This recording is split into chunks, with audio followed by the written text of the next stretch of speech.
৬ মে থেকে রাফা শহরে স্থল আক্রমণ শুরু হওয়ার পর থেকে প্রায় ৩০০ ফিলিস্তিনি যোদ্ধাকে হত্যা করেছে ইসরায়েলি বাহিনী। বৃহস্পতিবার ইসরায়েলি সরকারের মুখপাত্র ডেভিড মেনসার এসব জানান। গাজায় চলমান ইসরায়েলের নির্বিচার হামলায় ফিলিস্তিনিদের মৃতের সংখ্যা ৩৬,০০০ ছাড়িয়েছে। বৃহস্পতিবার এক প্রেস বিবৃতিতে এ তথ্য জানায় গাজার স্বাস্থ্য মন্ত্রণালয়ের কর্তৃপক্ষ। এছাড়া গত ২৪ ঘণ্টায় ইসরায়েলি বাহিনীর হামলায় ৫৩ ফিলিস্তিনি প্রাণ হারিয়েছেন, আহত হয়েছেন ৩৫৭ জন। গাজায় ইসরায়েলের আগ্রাসন শুরু হওয়ার পর থেকে মোট আহতের সংখ্যা ৮১,০০০ ছাড়িয়েছে।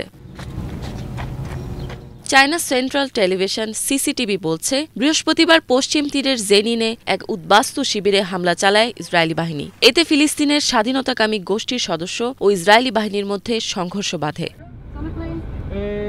ফিলিস্তিনের স্বাস্থ্য মন্ত্রণালয়ের কর্তৃপক্ষ আরও জানায়, জেনিনের সংঘর্ষে কমপক্ষে ৬ ফিলিস্তিনি আহত হয়েছে। সেখানে একটি হাসপাতাল ঘিরে সামরিক অভিযান চালাচ্ছে ইসরায়েলি বাহিনী। ইফাত জাহান, বাংলাভিশন।